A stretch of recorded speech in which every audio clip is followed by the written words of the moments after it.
Muito bem, Deus jamais desampara o justo.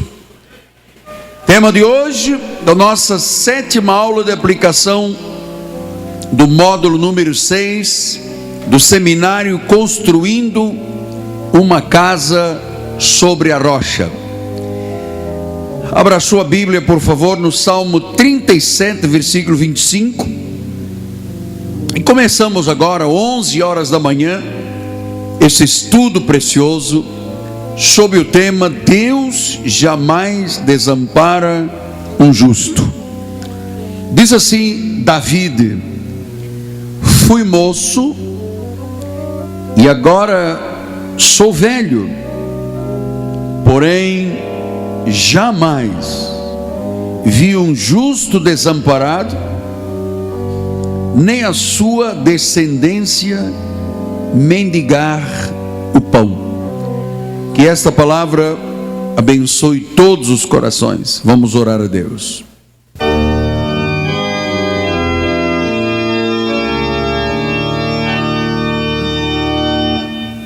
Pai amado e bendito, Senhor de senhores e Rei de reis, o meu coração se alegra em Deus, meu Senhor e meu Salvador. O meu coração, ó Deus, é um coração de pastor, é um coração de Deus. O Senhor o circuncidou com a palavra, para que do meu coração, do bom tesouro, eu possa tirar coisas boas e alimentar as tuas ovelhas, o teu rebanho, com esta palavra viva, esta palavra que muda a história, esta palavra que muda o viver, esta palavra que não retorna vazia. Usa-me, Senhor, usa os meus lábios, as minhas cordas vocais, para abençoar, para pastorear e para apacentar o teu rebanho, as tuas ovelhas, sob as quais me constituíste pastor e bispo, em o nome de Jesus. E todo o povo de Deus diga amém, amém e amém. Muito obrigado, amado bispo. Meus amados, meus filhinhos na fé, santos preciosos, povo mais que vencedor, povo eleito, povo escolhido, povo que foi selado para o dia da redenção, povo que tem a marca do Cordeiro, aqueles que são meus filhos em Cristo Jesus. Meus amados, nesta peregrinação de vida nesta terra, por causa de sermos carne e por nossos sentimentos serem ainda humanos, muitas vezes nos sentimos esquecidos, sozinhos, especialmente quando as coisas não correm ao nosso jeito. A tendência, muitas vezes, é ficarmos pessimistas, é vivermos amargurados. E você sabe que a tendência do ser humano é de se consumir com um sentimento chamado autocomiseração, autopiedade. As pessoas muitas vezes, quando as coisas não correm a seu jeito, elas vão se consumindo diariamente num espírito, num sentimento de autocomiseração.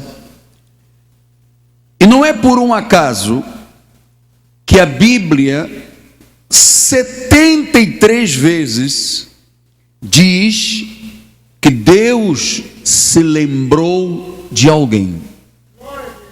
73 vezes.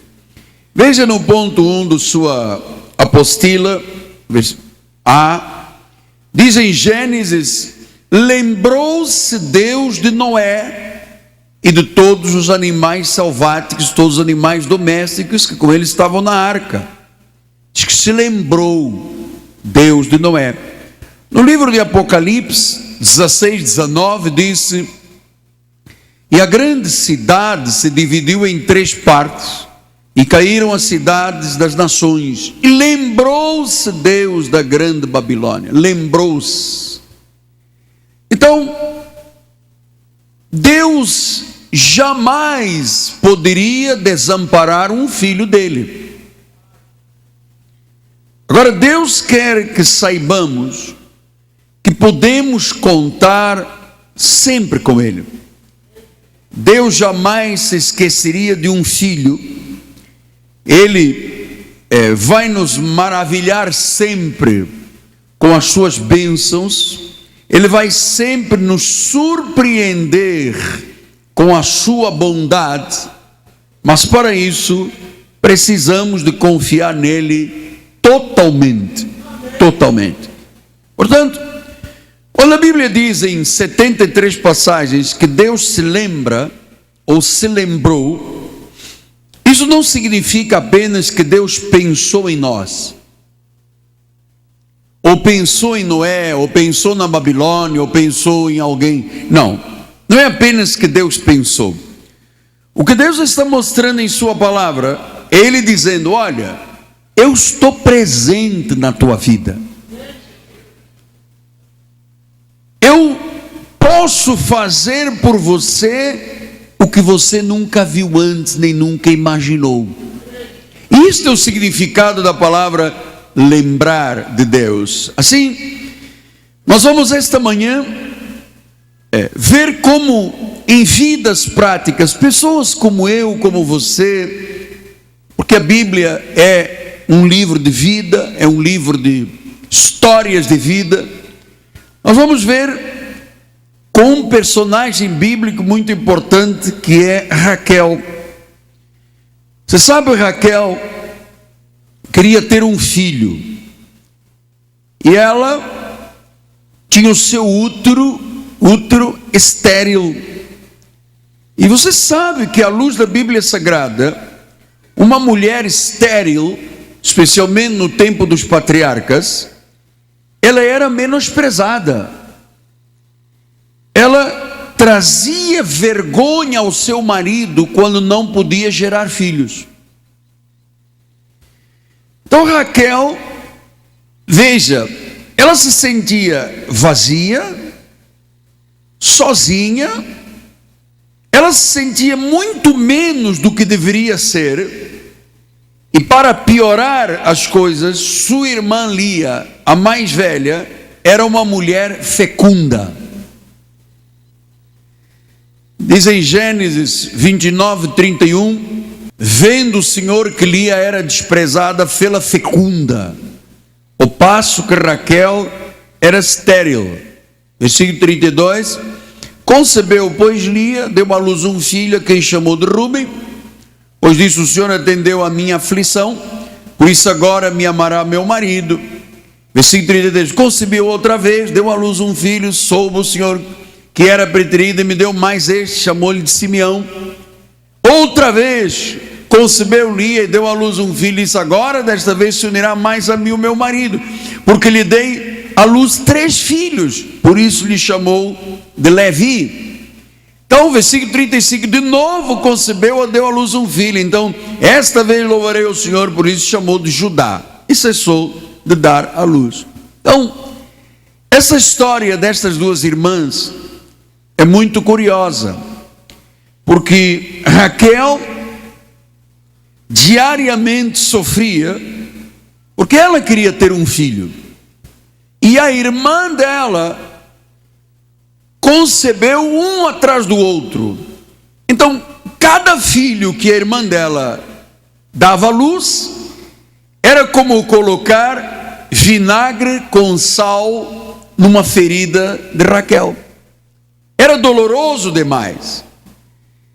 E certamente eu posso conversar um pouco sobre isto, porque pode ser que Deus tenha trazido alguém a este santuário, ou seja, ouvindo pela internet, ou pelo satélite, pela rádio web, pela TV web, e que exatamente tem um tipo de situação que todas as vezes que vem aquele sentimento, vem aquela situação, é como colocar vinagre com sal numa ferida. arde demais.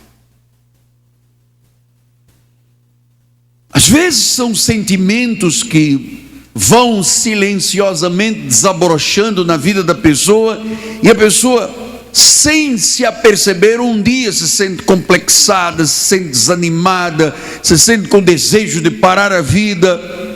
Era assim que Raquel vivia.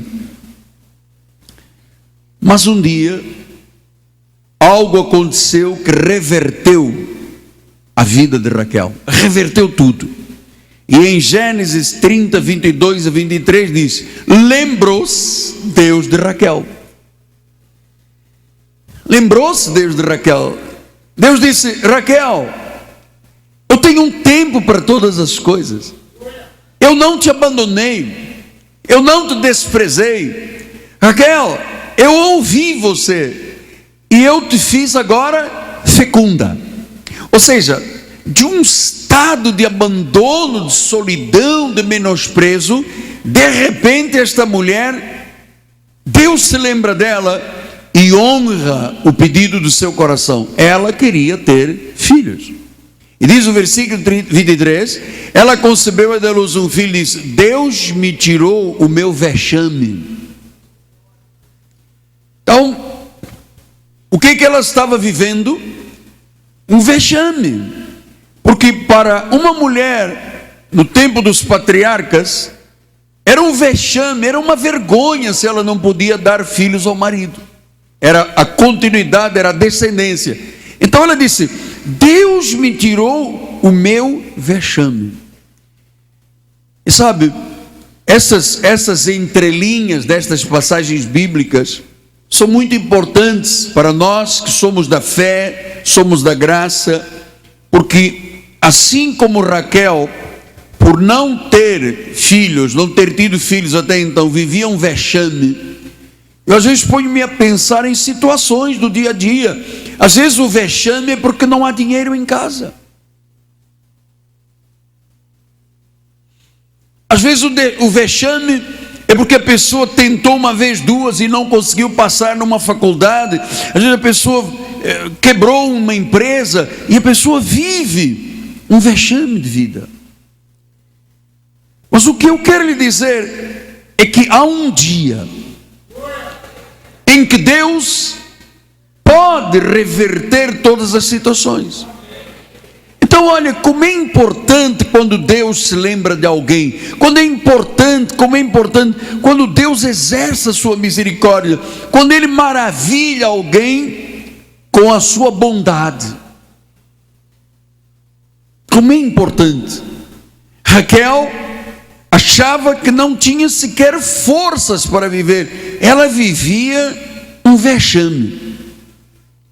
Já tinha orado, já tinha voltado a orar, cada filho que a sua irmã dava à luz era um desespero para ela, e certamente ela estava pronta para desistir, porque ela deveria de pensar: nunca vai acontecer, nunca darei à luz um filho.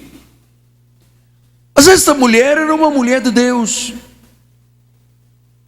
era uma mulher de oração. Ela foi persistente, ela foi perseverante, até que um dia Deus reverteu a situação. Deus se lembrou de Raquel, Deus atendeu a sua súplica, Deus lhe deu um filho, Deus reverteu. Então esta palavra, reverter alguma coisa, é a palavra que nós temos agora de ter em foco.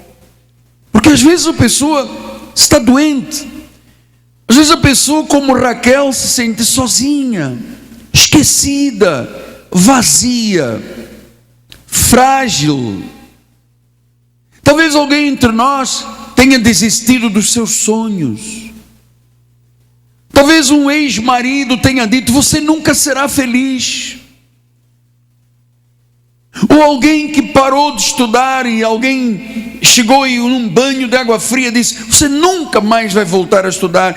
Ou alguém que quebrou nas finanças e tem ouvido pessoas dizer: você não nasceu para ter êxito nas finanças, você não nasceu para ter um casamento feliz.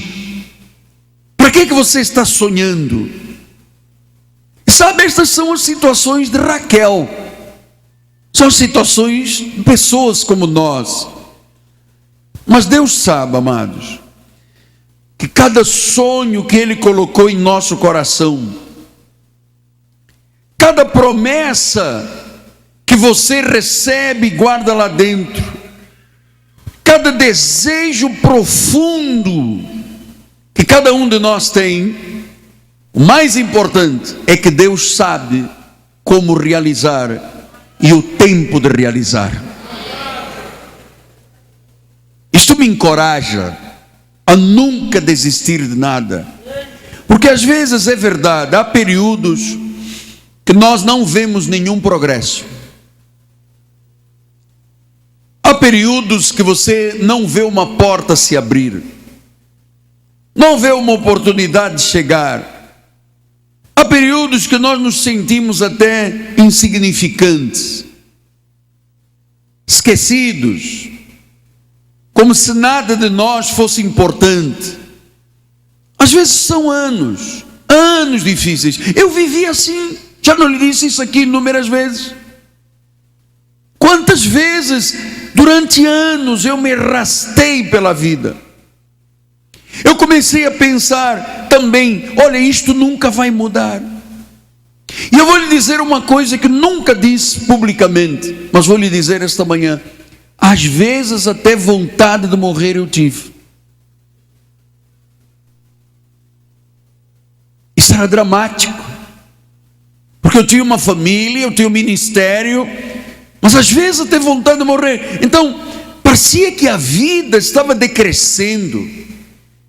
Parece que os problemas, os fracassos, as limitações eram tão grandes. Assim como alguém que pode estar aqui esta manhã doente, confuso, em desarmonia, exatamente como eu vivi anos nisto aqui. Mas eu descobri que é muito importante a perseverança. É muito importante, porque eu descobri que antes de alguém ser bem-sucedido, muitas vezes sofre derrotas temporárias ou fracassos temporários. Isto é uma verdade. Isto é uma verdade. Eu vou lhe dizer, quando você se sente sobrepujado, quando você sente que a derrota sobrepuja a tua vida, ou a doença, ou a calamidade, o mais lógico é desistir. É assim que a maioria das pessoas faz, desistem.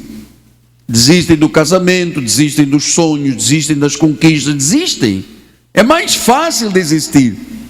Então, às vezes o sucesso só vem depois, não sei porquê, mas só vem depois de você enfrentar uma derrota, um fracasso, uma luta, uma dificuldade. Então é verdade que aquilo que o Senhor tem falado desde dezembro, sempre que alguém está em grandes lutas, é porque uma grande vitória está para chegar. É verdade.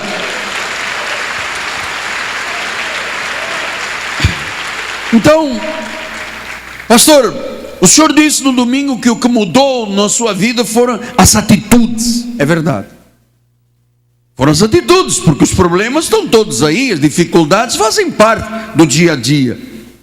Mas a atitude, sabe, de você dizer, vou persistir, vou ser determinado, vou perseverar com as minhas ideias, vou lutar pelos meus sonhos, e ninguém vai me impedir de realizar o sonho que Deus colocou no meu coração. É isso que eu quero que você pense. É isso que eu quero. Você tem que ser persistente. Você tem que ser determinado. Você tem que ser uma pessoa perseverante. Porque quando Deus coloca um sonho dentro do coração de alguém, quando Deus faz uma promessa arder no coração, é porque Deus sabe que isto tem que se realizar e vai se realizar. Então, amado, não acredite e nem se atormente com recessões, com depressões econômicas, com inflação, com custo de vida. Não se atormente com isso. Eu já lhe falei aqui muitas vezes. Políticos criam crises para depois solucionarem, para se tornarem heróis.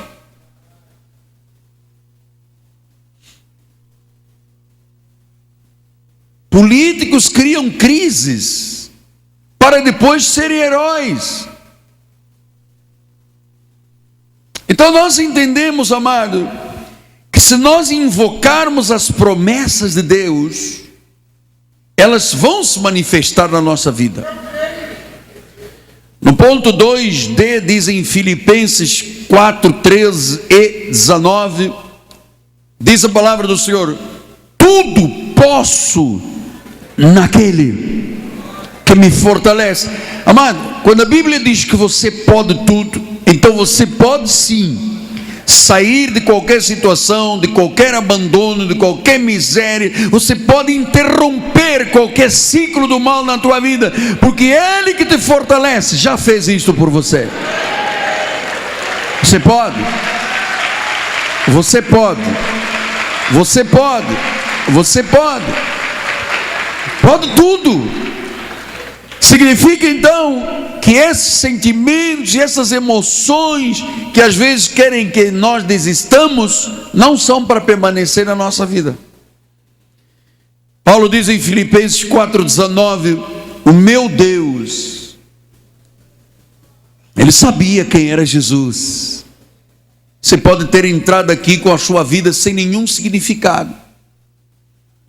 Você pode ter entrado aqui debaixo de um vexame. Talvez alguém da sua família tenha dito: você vai o quê? Onde que você vai? Se algum dia pensa que você vai ser alguém nesta vida?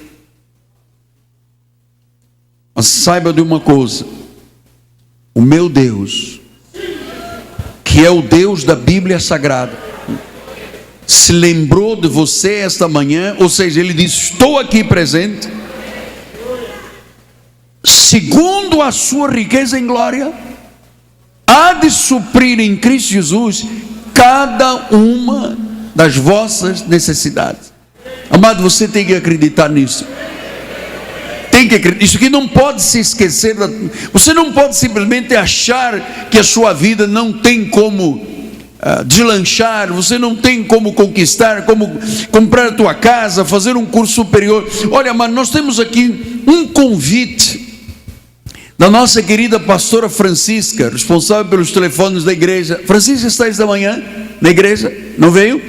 Pastora Francisca, 4 anos atrás, me ouviu dizer aqui: o tempo passa de qualquer jeito, invista na sua vida. Ela recebeu essa palavra, foi estudar, depois de idade, está aqui se formando em psicologia, mais uma doutora na igreja. O nosso eletricista da igreja, Márcio Lins e Silva, meu amado, era um simples eletricista. Ele disse: ou eu tomo uma atitude na vida, ou vou continuar sendo um simples eletricista. Está se formando agora como arquiteto. Amado, Deus supre cada uma das nossas necessidades. Deus honra cada um dos sonhos. Deus faz cada promessa. Você sabe, tem 7.000 promessas, mas às vezes há 1, 2, 3 que vão fervendo lá dentro do coração. Essa é a promessa que Deus vai manifestar na tua vida. Essa é a promessa que Deus vai manifestar na sua vida.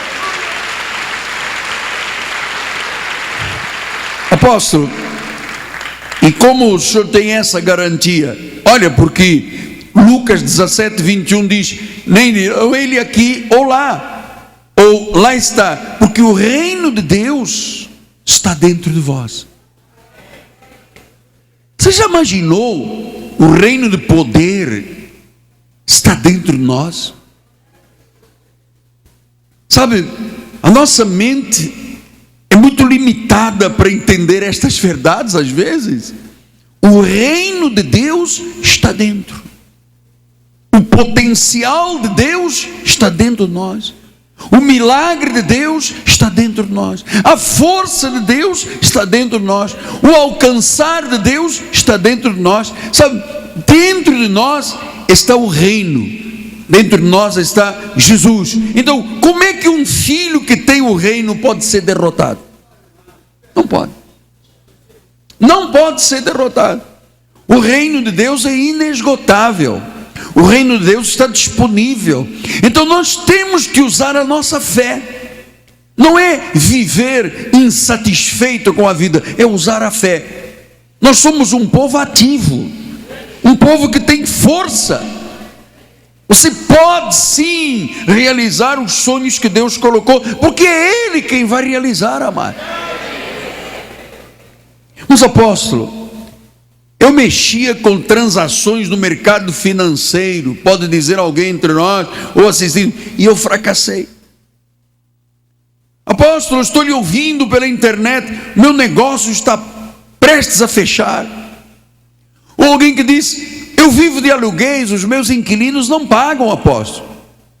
Ou alguém cujo casamento se tornou algo tão difícil que agora está dizendo, o meu universo está desmoronando. Presta atenção.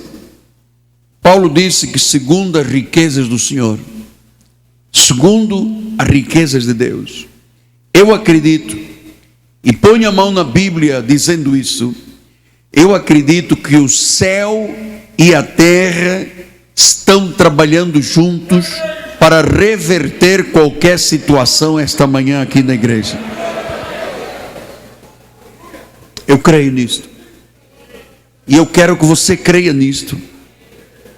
Eu quero te fortalecer esta manhã com ideias bíblicas, sabe? Eu quero que você seja forte, eu quero que você seja enérgico, eu quero que você tenha saúde, porque Deus vai fazer fluir o melhor que Ele tem para a tua vida.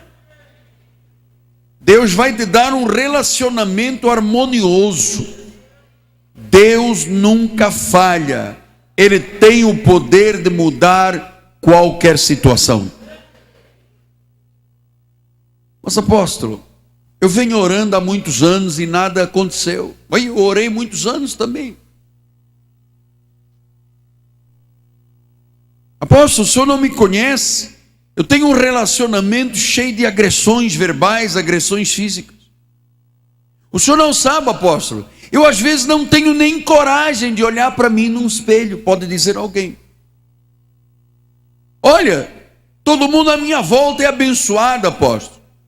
Boas oportunidades batem na vida de todos, mas não batem na minha porta. Eu me sinto ignorado por tudo e por todos. Eu sei que estes são os sentimentos que tantas vezes passam na mente das pessoas, porque passavam também na minha mente. Mas no ponto F, Isaías 49, 15 e 16 diz assim: acaso pode uma mulher esquecer-se do filho que ainda mama, de sorte que não se compadeça do filho do seu ventre? Mas ainda que esta viesse a se esquecer dele, eu, disse o Senhor, todavia não me esquecerei de ti. Não me esquecerei de ti. Eis que nas palmas das minhas mãos te gravei. Os teus muros estão continuamente perante mim. Nas palmas das mãos. Olha, amado, você nunca foi nem será esquecido por Deus. Você nunca mais pode se sentir abandonado. Deus se lembrou de você esta manhã. Deus disse: eu estou presente. Ele viu cada lágrima que eu e você derramamos. Ele viu. Ele viu. Então, eu creio que agora mesmo Deus está operando na tua vida. Eu creio que agora mesmo Deus está criando oportunidades, está colocando as pessoas certas no nosso caminho. Ele está dizendo: é o tempo certo, eu vou realizar todas as coisas na tua vida.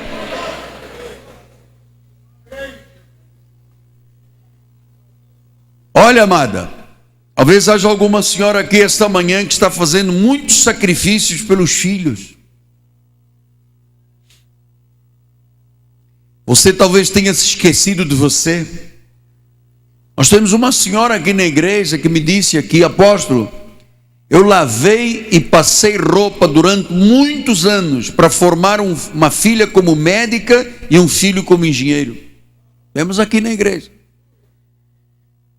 ela certamente devia dizer: eu me esqueci de mim para fazer um sacrifício pelos meus filhos. Olha, Deus vai ajudar os teus filhos a terem êxito e vai te ajudar a realizar os teus próprios sonhos. Os teus próprios sonhos. Então você precisa de elevar a sua esperança. Deus não se esqueceu de mim nem de você. Então, se alguém lhe prejudicou, se um colega lhe traiu, se alguém lhe deixou na mão, se a vida lhe deu um golpe duro, se os céus parecem silenciosos, Deus não se esqueceu de você. Não se esqueceu de você.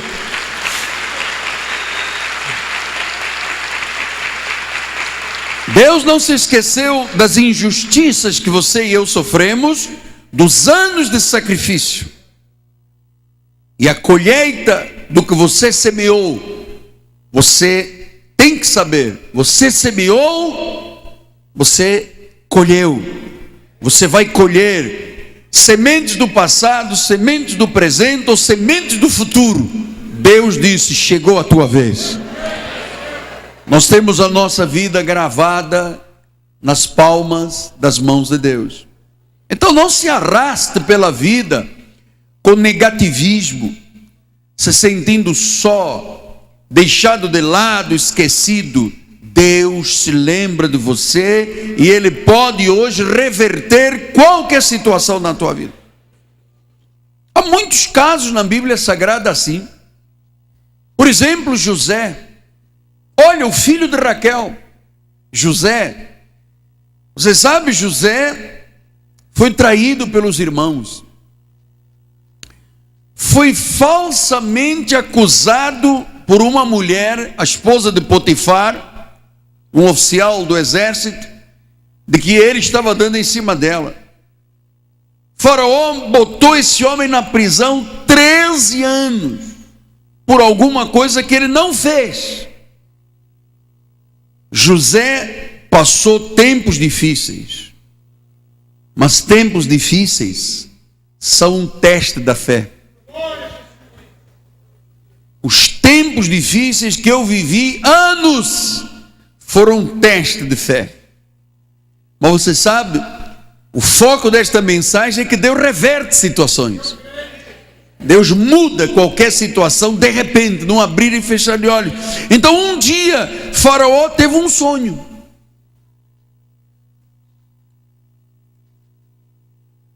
E o copeiro disse a Faraó: olha, lá na prisão tem um homem, um judeu, que sabe interpretar os sonhos das pessoas. Ele interpretou um sonho que eu tive. E o Faraó, o rei, disse: então tragam-no aqui. E ele interpretou o sonho de Faraó. Ele disse: esse sonho que você teve de vacas gordas e vacas magras é que nós teremos 7 anos de grande abundância de vacas gordas, depois 7 anos de grande escassez, e você tem que guardar o trigo todo, porque quando houver fome, o Egito será o país que vai sustentar os outros países. Tudo isso era um plano de Deus. E Faraó ficou tão impressionado que promoveu José ao segundo homem do reino. Ele se tornou o primeiro ministro daquela nação. Um presidiário. Estava dentro de uma prisão fria, fétida, abandonado, só. Mas Deus estava com ele. Porque teve ele que passar por aquele momento. Bom, a história diz em Gênesis 50, 20: vós na verdade intentastes o mal contra mim, porém Deus o tornou em bem. Deus mudou, Deus reverteu. Para quê? Olha, para fazer como vedes agora, que se conserva muita gente com vida. Se Deus não tivesse revelado aquele sonho que Faraó teve a José, o povo teria sido dizimado pela fome. Então tudo tem uma razão. Tudo coopera para o bem daqueles que amam a Deus. Até as coisas que nós vemos com olhos físicos parecem mal, Mas Deus transforma em bem. Está aqui. Olha, o mal contra mim que vocês intentaram, Deus o tornou em bem. Então eu estou muito feliz esta manhã, porque eu sei que Deus está tornando mal em bem, situações difíceis em testes de fé, aparentes derrotas em grandes vitórias. Ele fez isso na minha vida. Mas apóstolo, eu estou aqui no meio da multidão, eu sou uma mãe solteira, eu tenho filhos, mas eu sou como Raquel, eu também me sinto só, esquecida, ninguém se importa comigo. Minha amada, Deus vai reverter a tua situação.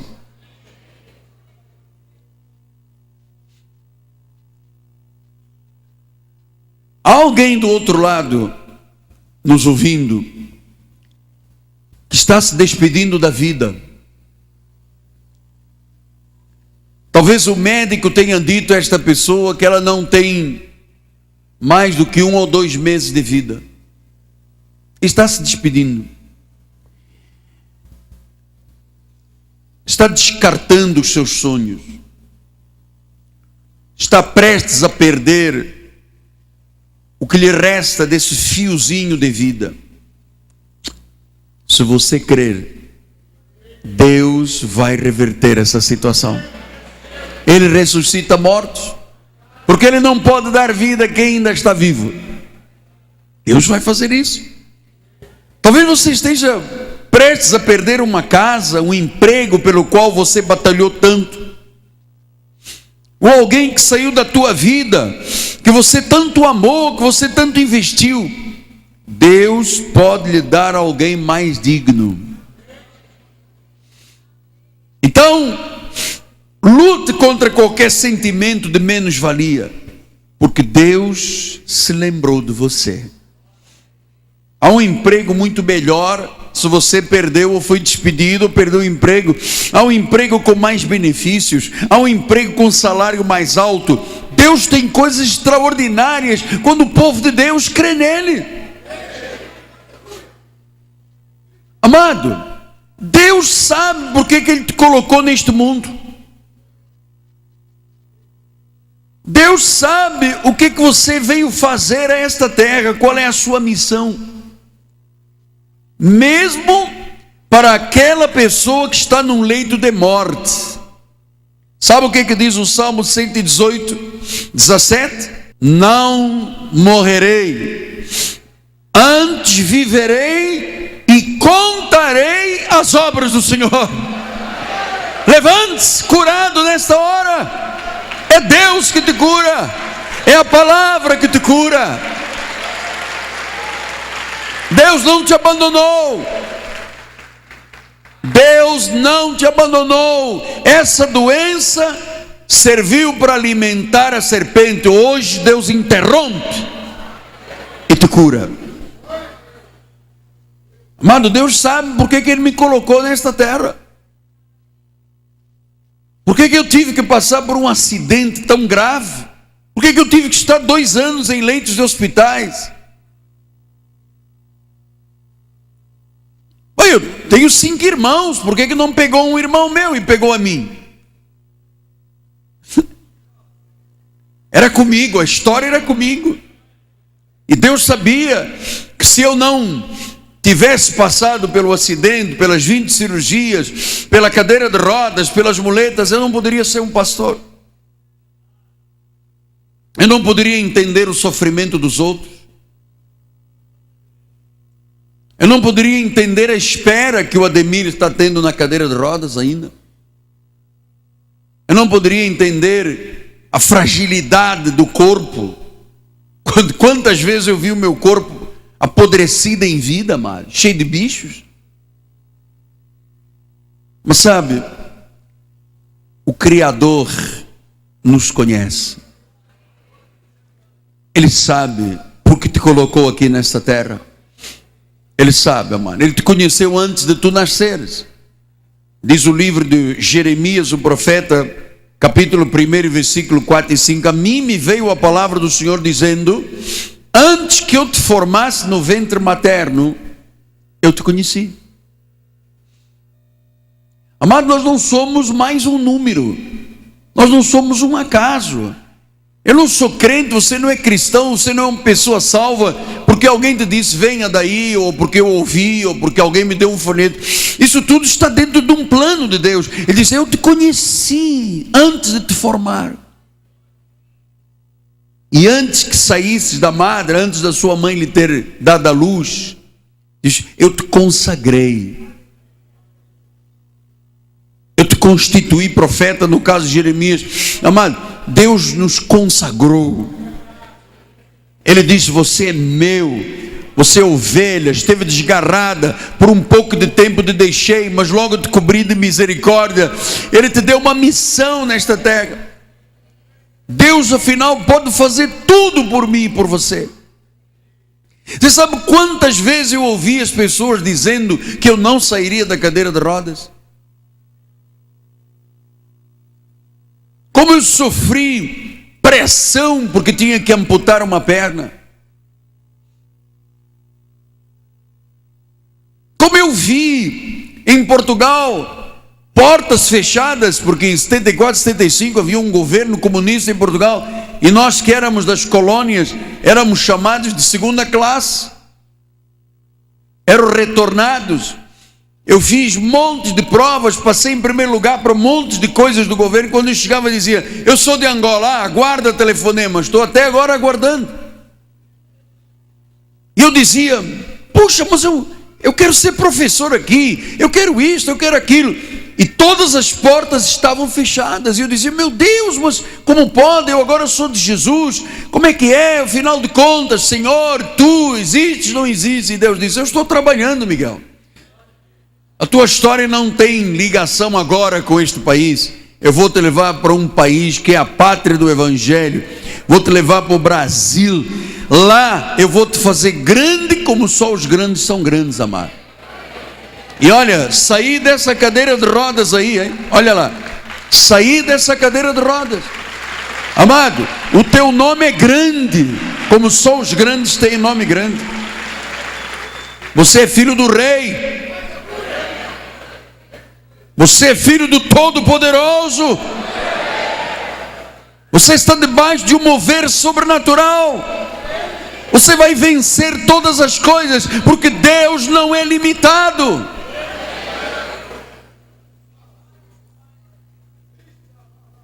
Ele é o Deus dos impossíveis, amado.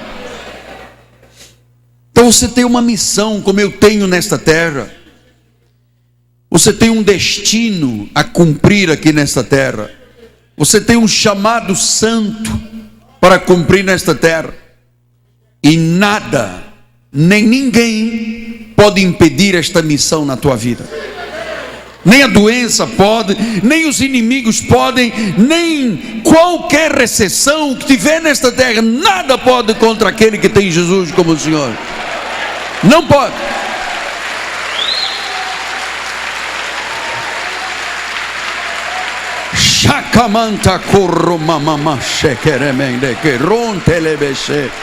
Então, Deus pode tirar alguém hoje do fundo do poço, colocar os pés sobre uma rocha. Creia, meu amado, Deus se lembrou. É preciso que você recobre o seu ardor da fé. Ardor, vibração. Creia. O mundo está aí fora com uma vibração no carnaval, e nós, o povo está dizendo: e lá vou eu. E nós vamos para onde, meu amado? Vamos salvar o nosso país, vamos salvar este mundo, vamos interromper a impiedade na vida das pessoas. Nós temos uma missão, nós temos um destino a cumprir nesta terra, nós temos um chamado santo. Esse povo que está cantando, e lá vou eu, quarta-feira vai cair nas cinzas, amado.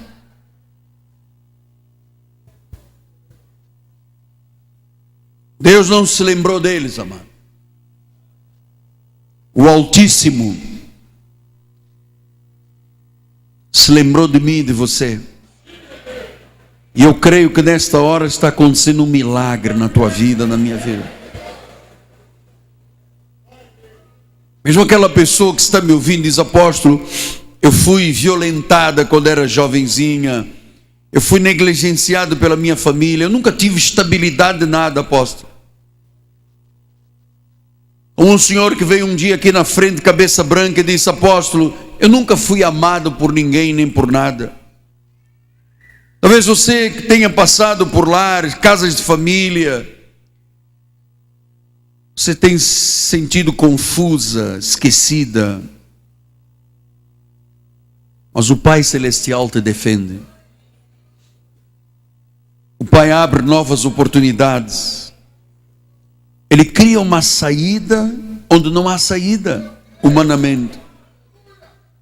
Ele abre um caminho no deserto. Ele está olhando por mim e por você. Ele está vigiando a nossa vida. Ele deu ordens aos seus anjos a nosso respeito. Os olhos de amor do Pai estão postos sobre nós. Ele está protegendo. Ele está defendendo. Você não foi esquecido. Você é inesquecível para Deus.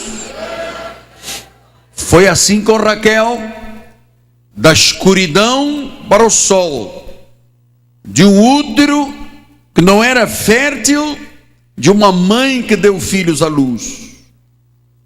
Então, amado, desperta a sua fé. Você tem um dom maravilhoso da fé. Nada pode afastar você do destino que Deus tem para a tua vida. Hoje Deus está curando pessoas, não só no corpo físico, mas nas emoções, nos sentimentos. Deus vai conceber bênçãos para realizar os teus sonhos. Você vai vencer todos os obstáculos. Você vai derrotar todos os inimigos. Você foi chamado para viver uma vida vitoriosa, amado. Deus reverte qualquer situação. Deus pegou a maldição na vida dos irmãos que jogaram sobre José e o transformou num primeiro-ministro. Ele não fez faculdade em Harvard, nem fez em Yale, nem em Princeton, nem esteve em Boston, nem na Gama Filho. Mas Deus era com ele. Deus é contigo, meu amado.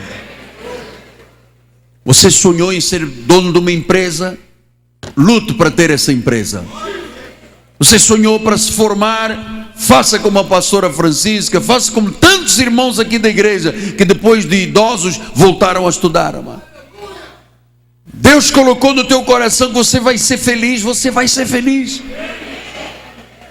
Deus colocou que você vai ter um bom marido, uma boa esposa. Deus vai te dar um bom marido e uma boa esposa. Agora, você tem que ter ardor por estas verdades. Talvez você tenha entrado aqui num vexame de vida, amado.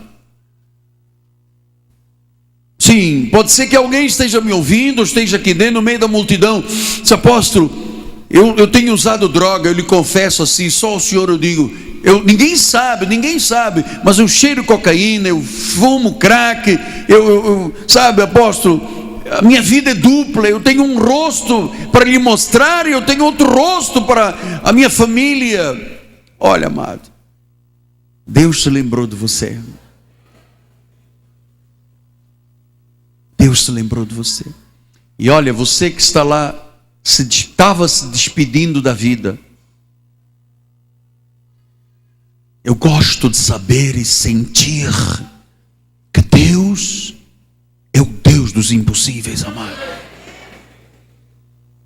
Deus é o Deus dos impossíveis, amado.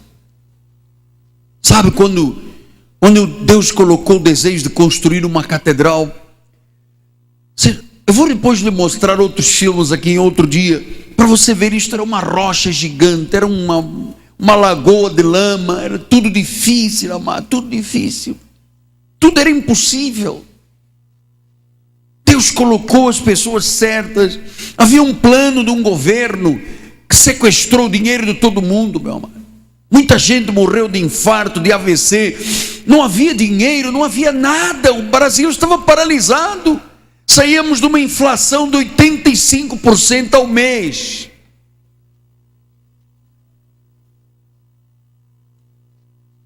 E Deus disse: não para a obra. Tem aí, pastor? Mostra aí. Mostra aí. Os caminhões tirando pedra. Mostra atrás um pouquinho. Mostra atrás antes o caminhão, o trator do senhor Oliveira. Olha, perfurar rocha, explodindo rocha, a explosão lá em cima, corte, essa rocha gigante, sabe? Parecia que não ia acabar nunca. Olha lá o gigantesco. Começamos a preparar o terreno, trator de um lado, trator por outro. Olha, a motoniveladora começando a preparar os pisos. Esse era um dinamite para explodir. Olha, explosão de rocha. Amado, eu levei 1 ano fazendo isto aqui, 9 meses, perdão, explodindo e cortando. Olha lá, trator tirando pedra. Tiramos 990 caminhões de pedra. Parecia tudo impossível, não dava nada certo, estava tudo errado. O terreno, pastor evangélico, põe um pouquinho mais alto aí, sou eu. Um dos grandes prazeres sou eu que eu posso ter nesta vida é exatamente a construção da casa do Senhor. Já tive o prazer de construir uma belíssima igreja, já abrimos várias igrejas, vários templos, mas esta aqui será o penúltimo passo, porque daqui nós teremos um passo ainda muito maior para a glória de Deus. Mas eu quero que você veja aquilo que nos custou imenso, porque foram milhares, centenas de metros cúbicos de rocha que tiveram que ser explodidos. Veja você que aqui exatamente a nível dessa rocha irá passar um corredor, onde depois na parte de cima teremos salas de escola bíblica dominical. Então aqui foram explodidos centenas de metros cúbicos de rocha, conforme você está podendo ver, que depois levará o muro de arrimo, e que será então o sustentáculo dessa grande parede que vai ser levantada. Ali você pode ter mais uma ideia das centenas de metros cúbicos que foram explodidos aqui, e que foram dias de grande agonia, dias de grande dificuldade. Nós vamos agora caminhar um pouquinho por este espaço aqui. Esse espaço vai ser exatamente o piso da nossa nave, o piso do santuário. E eu posso já desse lugar sentir a emoção daquilo que será um grande santuário, onde mais de 5.000 pessoas estarão sentados. Tanto aqui neste lugar haverá, portanto, bastante espaço para centenas de milhares de pessoas estarem glorificando o nome do Senhor. E lá embaixo, aonde está agora aquele pequeno morro, será mais ou menos o púlpito, o local do púlpito da igreja, aonde a palavra de Deus será pregada, aonde a glória de Deus será manifestada.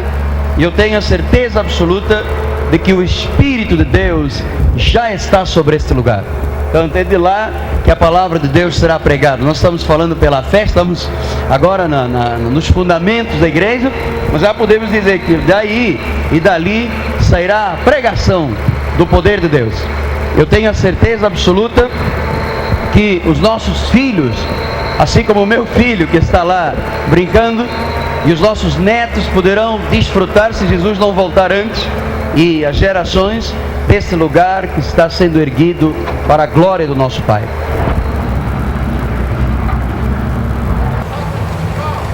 Ok.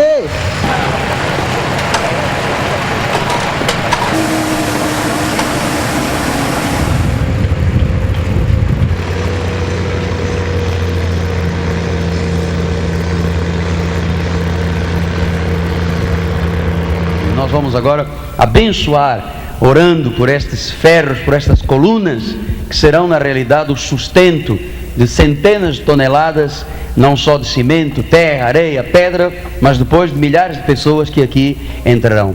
Pai amado, em nome de Jesus, nós abençoamos agora estas bases da construção da Tua casa e pedimos, Pai, a continuação da Tua bênção, para que possamos ver a glória de Deus neste lugar.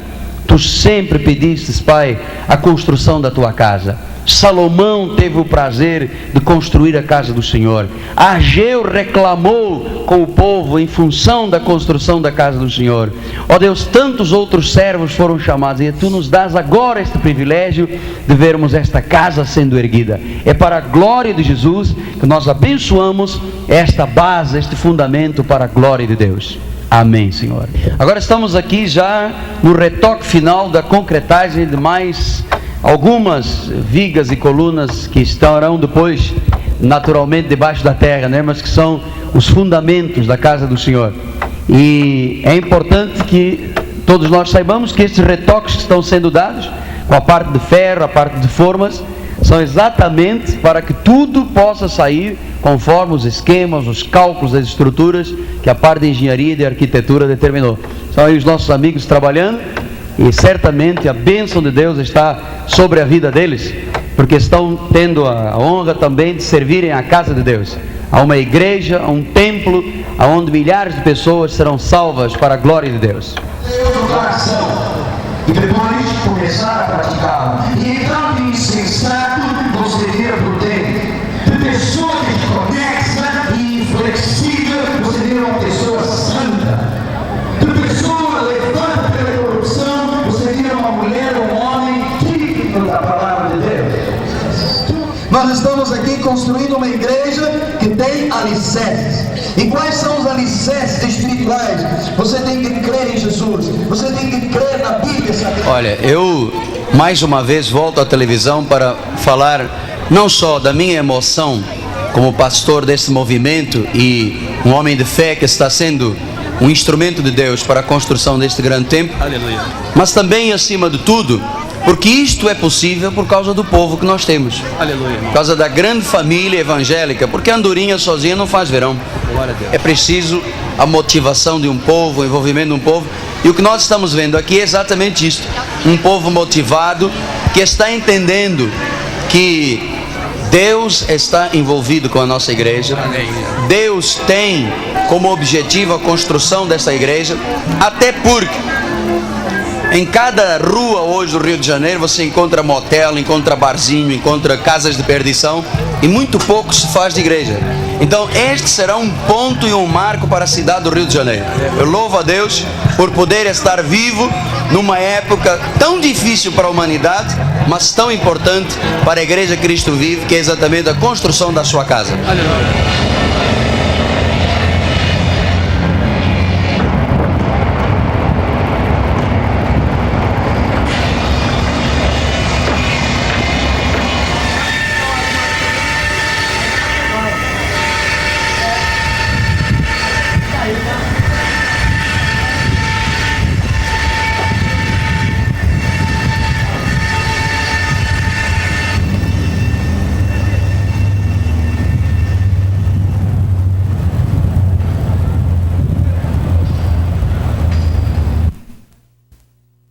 As estruturas do telhado, olha aí, estrutura metálica.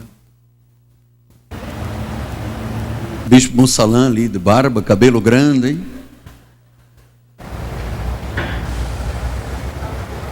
Ainda tinha cabelo, bispo. As estruturas, telhado.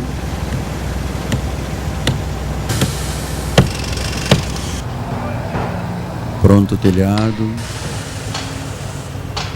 2 anos e 9 meses nessa lateral, já o esqueleto pronto.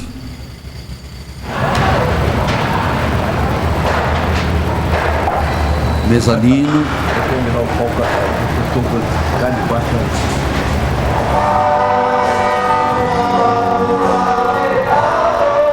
Primeiro culto.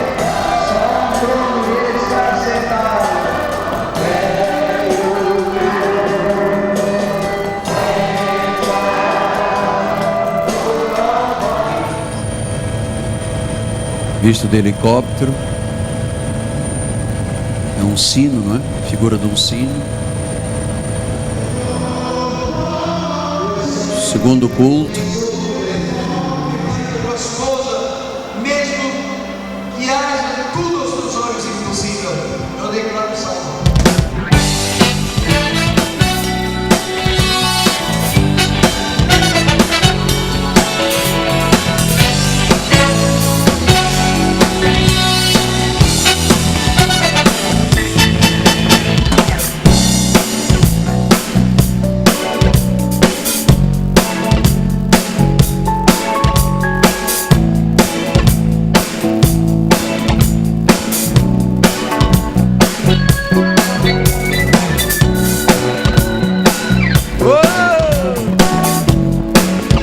Glória a Deus. Olha o Google aí mostrando.